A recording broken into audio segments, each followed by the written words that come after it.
Most clinic owners think that to grow, they need more marketing, more clicks, more views, more leads. And while that can help, you need to do this one thing first.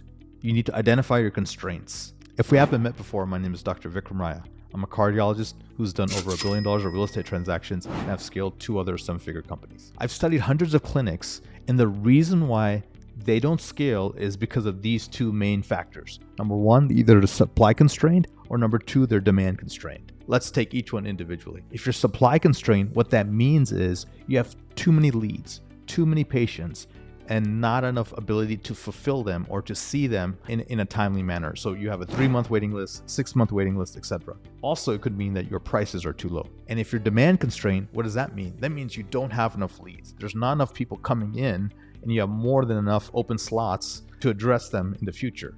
If you try to scale marketing, if you're supply constrained, it's going to be a disaster. You're going to just pour more people in the top of the funnel when you can't even handle the bottom of the funnel. And you're going to have breakdown, you're going to have operations issues and things like that.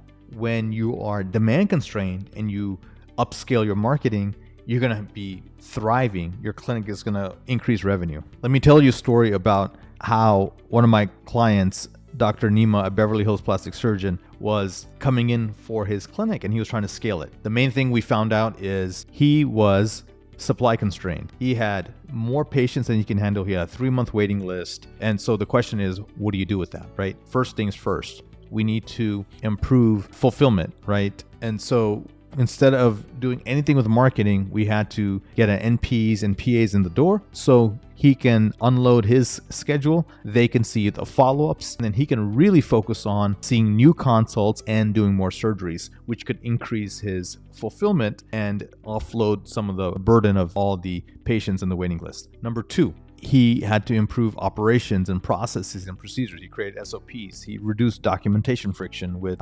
scribes and AI. 3, he was able to raise prices, which also diminished demand artificially. And then 4, he eventually brought on a new physician to also do surgeries, and that way his fulfillment capacity was doubled. At this point, he can then work on increasing supply by increasing his marketing, because now he has the capabilities to handle all the new leads. And eventually this increasing supply, increasing demand, increasing supply, increasing demand, the way you take it to the next level and scale is you work on operations, SOPs, business systems, and eventually you bring on a director of practice management, administrator, or operations director. So if you're demand constrained and you're looking to increase supply and more leads, there are 3 marketing strategies that I've seen work well. Number 1 is Google, SEO, and PPC. What does that stand for? Well, Google is essentially Google search. This can be organic search or paid search. You can rank higher and higher if you invest in something called search engine optimization. So you produce blog articles, you connect the blog articles with backlinks and keywords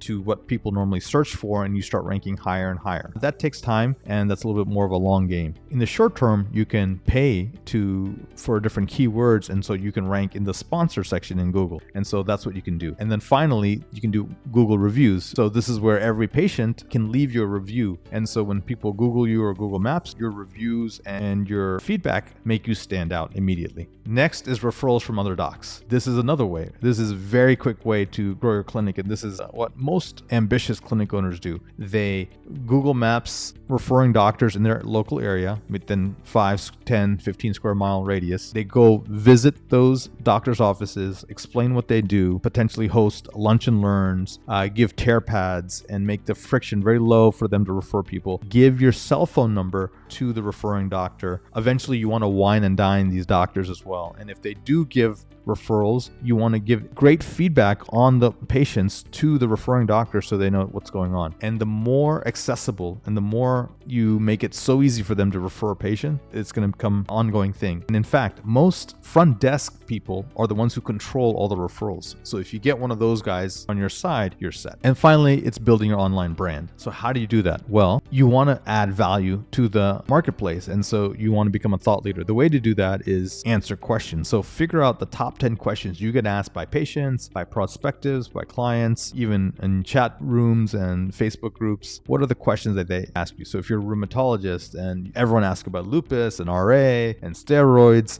and osteoporosis and things like that, you want to go ahead and answer those questions. And so you find those 20 questions, create video response answers to them, and then you start posting them on social media, at YouTube and things like that, and on your website. Number two, you want to start improving the quality of these responses. And so you can get a video editor, you can get a graphic designer, a thumbnail person, and all of this you can do using virtual assistants. And then finally, things that you're getting popular with or that are trending or that are viral, you want to double down on that content. And that's where people know you, like you, trust you, and you become the go-to person. And you want to rinse and repeat this every 2 to 3 weeks as you start creating more and more content. As we think about this, the key is, I know a lot of people say, hey, what happens if I get a ton of views but not enough patients? The key really is focus on quality rather than quantity. The engagement comes second. Really, you want to put high quality videos out that actually share and provide real value to patients. That's where you're going to get traction. One of my other clients has done this in the osteoporosis space. He's a bone doctor and he's created a bone health program that does not require the typical medications. And he has produced so many videos of high quality on osteoporosis that he's starting to become the go-to guy, at least on YouTube, for this kind of content. It's not flashy videos, it's not necessarily high views, but over time, he's really picked up his engagement account and his subscriber account. So if you want to grow fast, the